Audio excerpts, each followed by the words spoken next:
population. In fact, our session is on theories of population. Hello? Yes, ma'am. You're audible.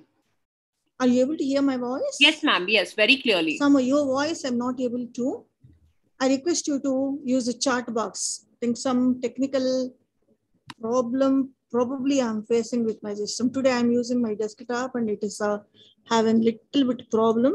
You please tell me in the chat box, please. Whatever thinking, I'll open the chat box. Today, even the net connectivity also, it is showing poor connection. Oh, wonderful. Thank you. Thank you. Yeah. If you are able to hear me, and that is more than enough. Okay. Since little bit problem is there with this connectivity issue, let me share my screen and I'll slowly scroll it down so that you can read. It is not a PowerPoint presentation, please, because a lot of information is there. So what I thought is there is no point in having it as a PowerPoint presentation. Please permit me to do this. I'm sharing the screen here. And of course, we are going to, already we have discussed about this. We are going to talk about, are you able to see the screen? Okay. Yeah, I hope you are able to see screen. We are having so many theories related to population. Whether growth of population is important for a country or not, how population distribution affects the economy of a country or political scenario of a country, what type of population we should have, where, when, how. Now, all these questions were discussed at length by various theorists. And on the basis of these theories and their ideas, we'll be having 3 units in our syllabus on various theories. The first unit is on pre-Malthusian and Malthusian theory. Malthus, in fact, we have to remember him for his theory of population growth and food grains growth or food supply. Then another important theory is demographic transition theory, where we talk about 3 different types of countries or 3 stages in the development of population or growth of population. I think all of you probably are very familiar with one word, that is population explosion. In fact, from demographic transition theory, we have taken that word and we have been using it in various contexts, that population explosion. That theory says in a particular stage, the births will be high and even the deaths also will be very less. So the imbalance between the births and deaths will result in more and more number of people or population growth. And population will be just like a bomb. It is going to explode at any time. In fact, still our country, though our birth rate has gone down and death rate, though it is increasing, still we are suffering with population explosion. Like that, so many other countries also. Some other countries are not able to cope with the situation. For instance, if you take Ethiopia or Namibia, or let us say some of the African countries, Uganda or Rwanda, in these countries also, they are also facing the same demographic or population explosion. But unfortunately, because of the resources or so many other factors, they are not able to cope with it and they are suffering with famine and all those things. Okay, anyhow, we'll be discussing about this later. Then we also have another theory, namely optimum population theory. The premise of this theory is how much population we require. Should we go for babies? Not, let us say, babies in another word. Please permit me to use that word from the viewpoint of demography only, because the word baby has other connotation also. Or should we go for birth control? Optimum population talks about this, how much population we require in a country. Of these three theories, we'll be starting with pre-Malthusian and Malthus theory. Of course, Karl Marx and others also talked about population, how it grows, what happens if it grows, or what happens if it declines. All these aspects are there, but we will be emphasizing on these three theories. Since the unit, in block 2, unit 1 is on pre-Malthusian theories and Malthusian theory. Let us start with pre-Malthusian. I think you have gone through the matter. Let me take a minute to simply mention this because some of the students are not here or probably they are simply listening on their smartphone. So for their purpose, let me mention the gist of this particular page. And long ago, I have to use this word. When I use that word, pre-Malthusian theory, see, please accept me or permit me to use that word.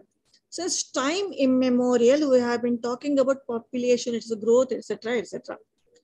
Right. But in what way? In which country? Let us take China as an example.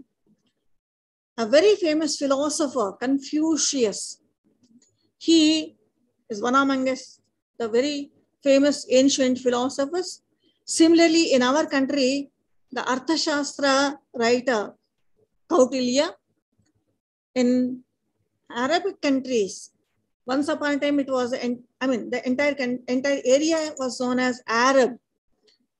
And Ibn Khaldun, he is also one of the ancient philosophers. Similarly, of course, you know, Plato, Aristotle, these names are very familiar to you.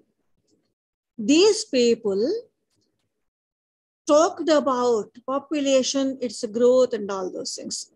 Of course, later neoclassical, classical economists like Adam Smith and others also talked about how market will be influenced by population growth and all that.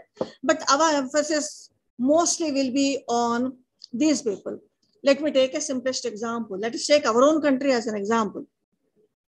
Somewhere around the 6th century or 3rd century, during that time, either in Greece or in Arabic countries or in our country, lot of thinking was going on related to politics.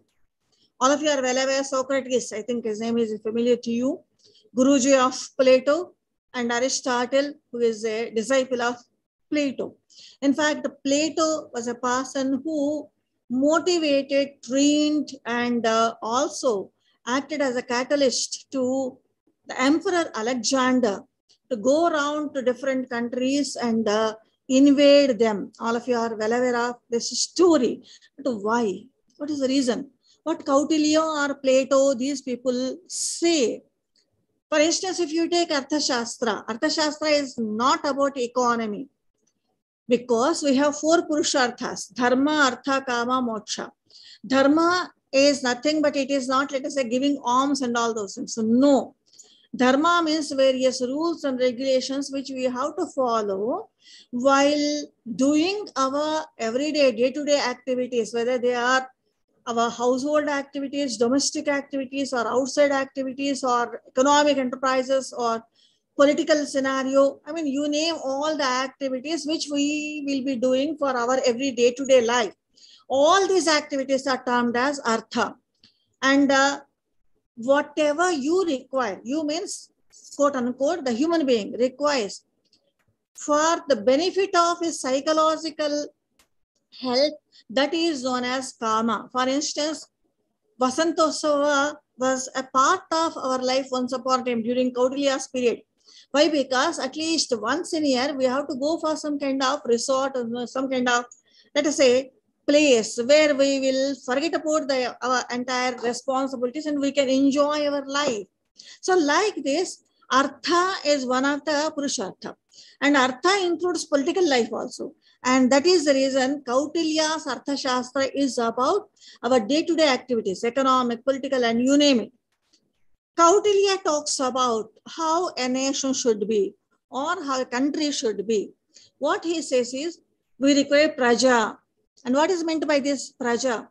strong people. Why praja is required? Because unless you are militarily, defense-wise, you are very strong, you may not be able to survive as a political leader. Even now it is like that. Numerical strength we require. And immediately at the same time, during Kautilya's period, what duty is put on a person? He has to go for marriage and give birth to praja. Hindu marriage, of course, our movies show it in a different way, but Hindu marriage's duty is to give birth to praja or strong children. And once again, I request you to go through the statement given by Kautilya in his Arthashastra. A large population is a source of political, economic, and military strength of a nation. So at the time, we were in need of many people. Here, forget about whether we require that now or not. Anyhow, we are going to have 3 more blocks on that. Here, it is sufficient to say that even, let us say, before Christ, we were talking about how much population we require, how it grows, and what should we do, and all those aspects.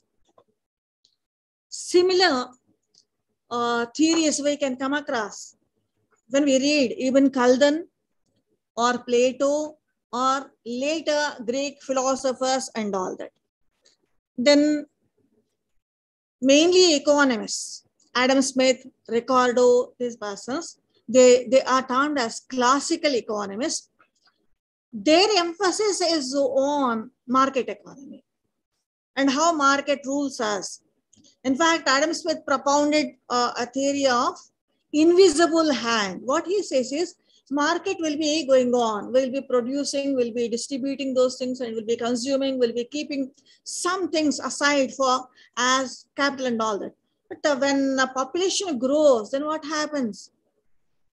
There may occur some natural calamities or certain other situations which reduce the population. And this reduction of population is happening because of the market situation or certain other economic factors.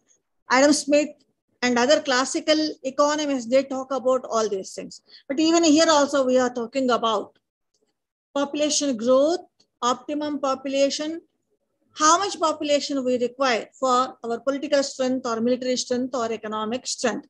So pre-Malthusian theories talked about these aspects: growth of population, optimum population, etc.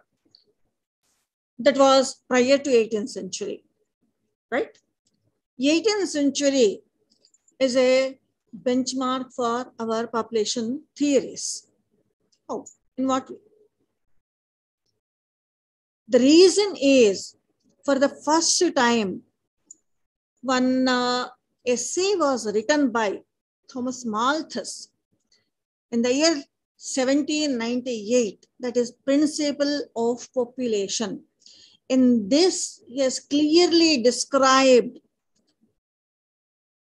our food production vis-a-vis in relation to the population growth, or rather the ratio of these two, you can say, in order to remember easily in a mathematical way, because we always strongly believe that unless and until we use mathematics, unless we use statistical methods, we are not using scientific method. We usually say that we have to prove them by using statistical or mathematical principles. In fact, for the first time, Malthus has done this. Hence, our population theories era starts with Malthus or Malthusian theory.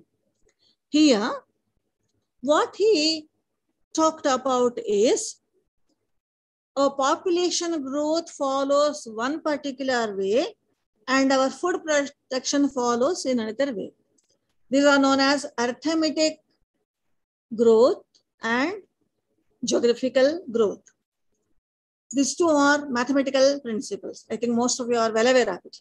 Arithmetic means 1, 2, 3, 4, like that. Every time we'll be adding the next 1 to that particular number when we do mathematics. For instance, food production follows arithmetical way. That means today, let us say this year, we could produce 1 ton of food products. Next year, we'll be able to produce only 1 more ton extra. That means only 2 tons of food production we can. Next year, 1 more unit we can add. That is 3 tons of food production. Similarly, 4, 5 like that. What happens to population? It follows different way. It never listens to your 1, 2, 3, 4. No way.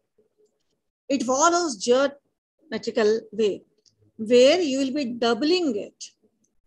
1, let us say year 1. By next year, it becomes 1 plus 1. That is 1 into 1 or 1 plus 1, 2. But third year, it is not plus or into. It multiplies. How can we calculate it?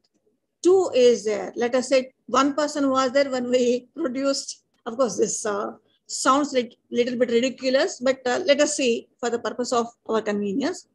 We have produced 1 ton and only 10 persons were there in our society. Fine, wonderful. I mean, lot of food will be available to each and every person, and some surplus also will be there. By next year, what has happened? 10 plus 10, 20 persons are there. And we could grow 2 tons of food. Even now, fine. It is really good. And each and every person can have food throughout the year. There will not be any famines, there will not be any hunger and all those things. But the next year, what happens? 2 into 2. That means 20 persons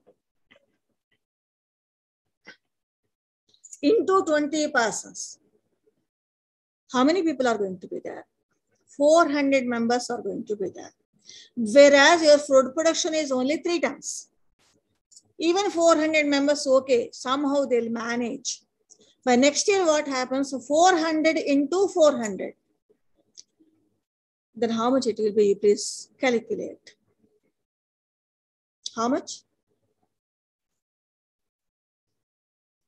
1,60,000 people are going to be there, right? Whereas you are producing how many tons of food? Only 4 tons of food. So this is the rapid way of growth of population. Malthus explained this. Why? How can they reproduce this many number of children? That is the capacity of us, human beings. Human capacity for reproduction always exceeds the rate which they can produce not children, but food products. Right? He has taken examples from the growth of world population, and he has shown the disparity between population and food supply. In this context only, he uses that word. Let us see the important points which we have to remember in Malthusian theory. Shall we? The first and foremost one is population is necessarily limited by the means of subsistence. Here he never talked about luxury goods and all those things, because he's talking about only food supply, subsistence economy he was talking. If subsistence economy is not in a position to feed the population, then what happens? It will be limited. Limited by what? Many people will die. There may occur so many calamities. I am not saying natural calamities, famine or hunger or wars. All these things will go on and on. Then the second point which we have to remember while discussing Malthusian theory is where means of subsistence are increased, our population also will be increasing. What we have to do is we have to prevent by some powerful objective checks the growth of population. Otherwise, the entire society will collapse like anything. He talks about two types of checks. We'll come to that after some time. In other words, why this point we have to remember is from that time onwards, prior to that, we never had any population policy as such. But from Malthus onwards, we started, each and every country started talking about population policy. If you require population, then go for baby boom. If you don't require population, then go for birth control. These methods were used and countries started preparing so much on policies or rules or regulations on this particular problem of population growth. Now, third point which we have to remember is related to checks. If we forcibly trying to reduce the growth of human population, then that may create a little bit more problems to you. Hence, what we have to do is, we have to choose the checks in a judicious way. Particularly, we should give importance to moral restraint rather than imposing some kind of rules and regulations. You please try to remember, some of you probably were aware of what has happened in our country during Mrs. Indira Gandhi's emergency period, 1975. At that time, Mrs. Indira Gandhi's second son, Mr. Sanjay Gandhi, he subscribed the philosophy of compulsory birth control operations. And that resulted in the boomerang of the political scenario. The next elections, Indira Gandhi could not win the race. Miserably, she failed. And for the first time, BJP party came to power. Rajanarayan, I think his name is familiar to you. What was the reason? One of the major reasons is imposing birth control operations on persons. Malthus, way back in 18th century, talked about this. Don't impose. Ask the persons to follow some moral restraint. Celibacy is one such method, right?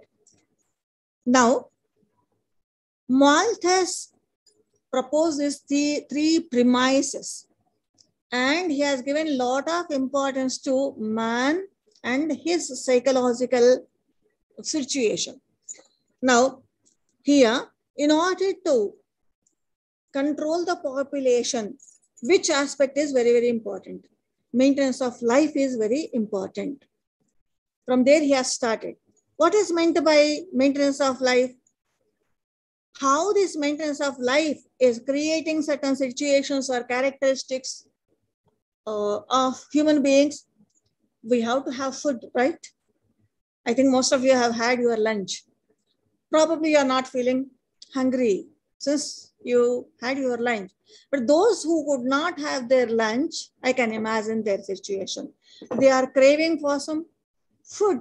So food is needed every day, at least twice a day. You have to have sufficient food so that you can survive. That means it is a basic need. Food is your basic need. And the second one is, we are just like any other animal. All animals are evolved in order to continue their race, in order to give birth to children, whether it is a fish, whether it is a dog, whether it is a tortoise, or whether it is a camel or horse or chimpanzee or gorilla or human being. We are all same. Instinctually, we'll be having passion for sex. You please combine these two. We need food and we also have passion. Then what happens? This results in more and more population growth, and sometimes we will not be in a position to produce food. Then I have already discussed about this and I don't want to repeat once again. Then what can we do? Once again, I'm going back to Malthusian theory of population checks. He talks about two types of checks, positive and negative. What is a positive one? When population grows, Food supply is very less. We have already mentioned this also. Famine may occur. Famine is linked with hunger. We will not be in a position to have any food. Or we may suffer with some kind of diseases. In fact, in our country, we are having so many bariatric surgeries or bariatric clinics and all those things. But do we require, strictly speaking, I personally feel that we don't require, because 90% of our population are suffering with malnutrition. Somewhere around 70% of our population are not having enough food to eat. Then where is the question of obesity? This obesity is a serious problem in the United States of America.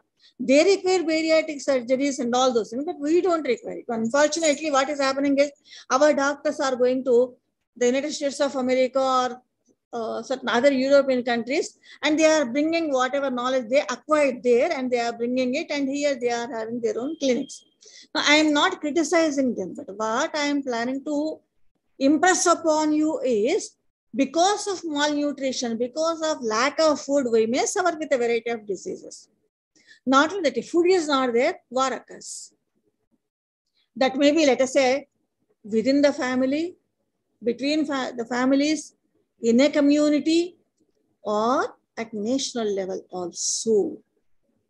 You please see, whenever you see descriptions of clashes, I'm not saying only one particular clash, that may be caste clash or gender or communal, you name it, there are so many names. I don't want to go into that. But somewhere or the other, you can see they are suffering with some kind of lack of food. They are suffering with hunger. And sometimes, because of the situation, pestilence also may occur. And there emerges certain customs related to women. What are these customs? For instance, if we go to some of the Arabic countries, they clearly says that only men folk should eat first, then women folk. Not only Arabic countries, sir and madams. Even here in our country also, I think most of you persons who are listening or participating and who have joined in this course, you please try to remember fasting or upavasa. You usually come across out of 10 women, 8 women will be following this upavasa diksha. Whereas out of 10 men, somewhere around 3 or 4 people will be following this upavasa diksha.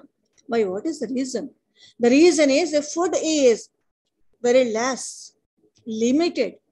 Then women is expected to sacrifice food for the benefit of the men folk.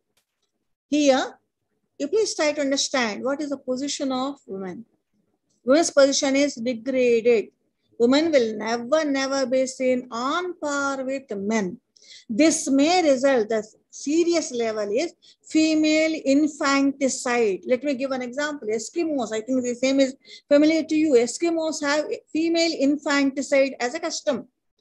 The reason is they are hunters. They usually hunt the seal, very big fish. But seal hunting is not that easy. It's very, very difficult. What they say is, if you ask them, particularly Eskimos who are still following, let's say, their old customs and all that, they say seal hunting is very difficult. And the food which we get by seal hunting also is very limited. Women or girl children will not be in a position to participate in the seal hunting. Then where is the need to keep them? How can we feed them? We will not be in a position to feed them. That is the reason we kill them. Forget about Eskimos. If you go to some of the tribal communities, why? There are many lambadas within our own state, Telangana. Until, let us say, some 30 years, by 30, yeah, somewhere around 30 years. Infanticide used to be very common among these lambada tandas. The reason is they don't have anything to eat. In such a scenario, if girl children are there, many girl children are there, then what is it they are going to do? Either they will die because of hunger, or some kind of abetment to murder also will be there. Then what about the negative means?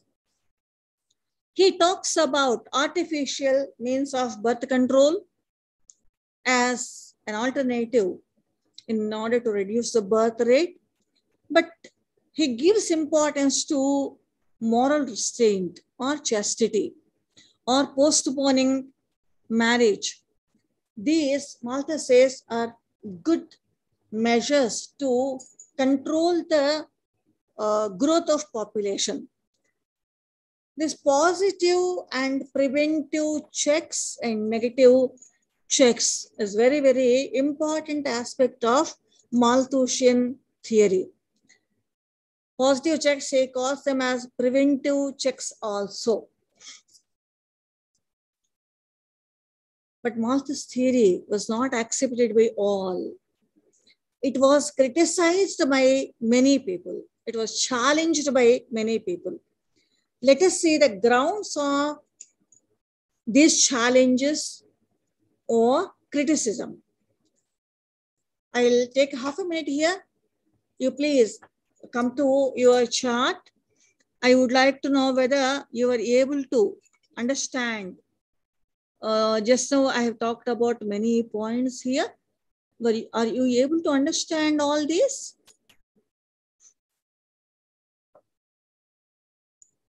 Shall we continue? Yeah, okay, right. That is really wonderful, fine.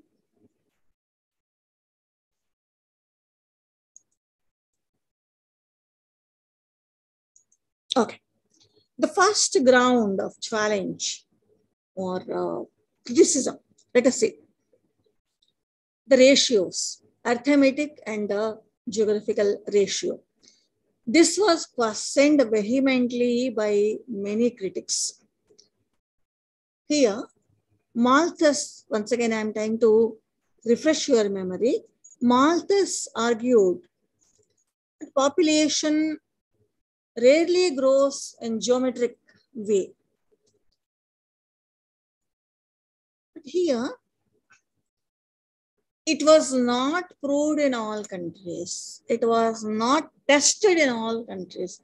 Arithmetic progression and geometric progression, many critics thought that it is a kind of, what can I say, a theoretical and philosophical one rather than based upon completely scientific study. The reason is, in some cases, population may grow a little bit slow. Similarly, in some cases, food supply also may grow more. And not only that, in some cases, because of various other factors, like natural, let me take a simplest example. Tsunami came a few years ago, and at the time, many people died. Very recently, our pandemic, Corona, even due to Corona also, many people died. That means some of the factors are there.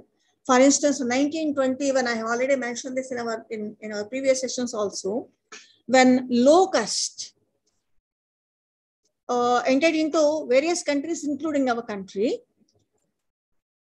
because of this invasion of locusts, all our food products have gone down because they have spoiled everything. At that time, there was nil growth, not only nil growth, minus growth. Because of the famine, because of there was no food at all. These are calamities, natural calamities. In such a scenario, we cannot simply say that population grows like this geometrical ratio, progression, and food supply grows in arithmetic ratio. Then one more aspect also the critics have taken into consideration, this positive checks. What they say is Malthus gave more and more emphasis unnecessarily to these positive or preventive checks. For instance, usage of contraceptives or family planning, etc. These are known as preventive checks. But there is no guarantee that all persons are going to accept contraceptives or family planning operations and all that. Particularly after Malthus, they are known as neo-Malthusians. And this adoption of birth control and late marriages, they criticize these two preventive checks, which were given utmost importance by Malthus. Here, Of course, we have invented a variety of methods, birth control, but at the same time, we have also invented so many methods in order to have nutritious food or agricultural food supply also was grown. Third point, which was taken into consideration and which was severely criticized, is the technology and its role. Malthus never talked about technology. He has taken a given situation. In mathematics, we usually say this. In a given situation, if x is there, y is going to be there. Or if y is there, y's value is this, what is the value of x? We always take this given situation. But given situation will not be just like that. It is not a static one. It is a dynamic one. Every day, every moment will be growing. Our technology will be growing. If technology is growing, obviously food supply also will be. Obviously, population growth also will be controlled by this technology. But this aspect was never given any importance or any reference by Malthus. Even this also was a very serious criticism. These criticisms created neo-Malthusian theories, that is post-Malthusian, after Malthus theory. What they said is certain absolute limits on food and energy will be there, but we always use other resources. For instance, if we are not having food in our country, we may import food from other countries. In fact, we have been doing this. We are asking why. We are having some conventions also, North-South dialogue. I think you might have heard about this word. There are so many countries which are undeveloped countries in our world. And these countries are not having enough food supply. Then what we have decided is countries, that is North countries, who are highly developed technologically and even usage of resources and all that, where they are having more and more food supply and all that, they have to donate that food to southern countries suffering with famine, hunger and all those things. So here what is happening, it is not only based upon food supply and all that, but we'll be following a variety of methods. Not only that, sometimes when we talk about food supply and all that, we have to take other aspects also into consideration. The proportion of consumption or disproportionate consumption of our resources. Why in our country, even today, even after having our independence, having our planned economic growth for more than, 70 years, still 80% of the wealth is concentrated in the hands of 10% of our population. And only 20% of resources are available to the remaining 90% of people. This is known as concentration of wealth. This concentration of wealth always creates disproportionate consumption. In fact, if you see history, France suffered because of this disproportionate consumption of food. Similarly, Russia, particularly Tsar Empire, gone down because of this. Forget about Jars and French people. What is happening in Sri Lanka now? Rajapaksa is whose state, right? What is the reason behind this? The disproportionate ratio of wealth. That is root cause for any type of, whether it is a mayhem or whether it is arson, whether it is war or a variety of activities. So these aspects also have to be taken into consideration. Now, what these neo-Malthusians suggest, they say we should have some food policy. And because of the arguments and writings of neo-Malthusians, we have established international level Food Policy Research Institute. And this research institute collected data from different countries out of 193 countries at that time when it was started. 65 countries are in the category of alarming level of human, that is human life. Some of the countries are mentioned here: Ethiopia, Chad, Eritrea, or Timor, Burundi. We know so many other countries also. They are mostly from African continent. And what is happening in these countries, even that also we have to take into consideration. Many of them are migrating from their countries to other countries. But whatever it is, I'll stop it here because next theory we'll be seeing in our next class. Because of Malthusian theory, we have learned the progression trends of both food supply as well as population growth. Malthus has given overemphasis to positive checks and the negative checks, no doubt. But whatever emphasis he has given, even today, we are using them all over the world. We are using them in order to control the growth of population. Of course, there are so many criticisms also. For instance, one British feminist sociologist, she wrote a book on how come women are not given a right to control her own fecundity and fertility. What right a government is having or a political institution is having to control women and her capacity to give birth to children? Of course, such theories are there. We are not going to go into that, but because we are talking with population here, but still we are using this preventive checks, age at marriage. Even in our country, very recently, girls' age at marriage is enhanced to 20 years. 21 years. And if you remember Sarda Act way back somewhere in around 1920s and all that, at that time, it was 8 years at 10 years. And slowly we have been raising this age at marriage. 18 and 21 is legal age, and we are going to have a law very soon where we are going to have 21 for a girl and as well as a boy. And this is nothing but what Malthus said. We also have been following family planning methods. All of us are well aware of this. And because of this only, we could control the growth of population or the population explosion in our country. Even this also, once again, we have to give credit to Malthus. Not only that, we are trying our level best to increase girls' education. The more and more years a girl spends on education, then what happens? Her marriage will be postponed. The more years you postpone her marriage, then obviously your population fertility rate goes down.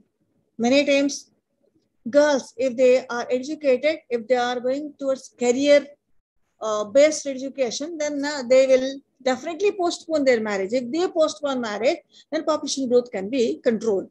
So here, Malthusian theory, even today, is relevant, and we are all following it. And neo-Malthusians also have done a lot of work on that, and thanks to them, that is the reason why in all countries we are having. Why? Let us take our own country. Our food policy, National Food Policy of 2013, is one of the best policies all over the world. And these food policies are talking about production of food, distribution of food, and consumption of food. For instance, all of you are well aware of midday meals. This midday meal program is linked with even population growth. If midday meal is not there, students will not come to the school. If students are not coming to the school, then what happens? Girls will be given in marriage at the early age. That results in maternal as well as infant mortality rate, or that may result in more population growth also. So in order to avoid that, what we are doing is we are attracting children to come to the school and study at least up to a particular age. So this is about Malthusian theory of population growth. I hope it is clear to you all. If you have any doubts, I request you to put that in our chat. The reason is somehow, it is not, the audio part is not coming correctly. Yeah, thank you, Trupti. Clear. What about the others? Okay, can you remember all these points?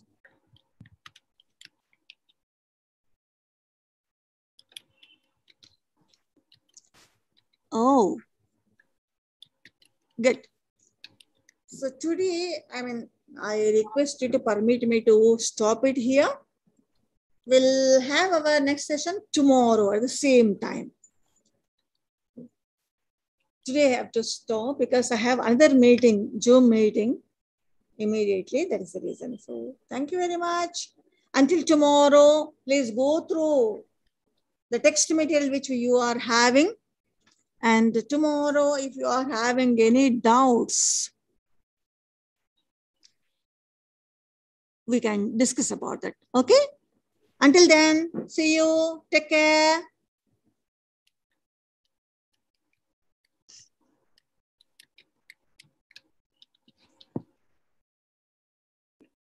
Thank you. Wish you the same. Have a very nice day and eventful day. Thank you. Bye.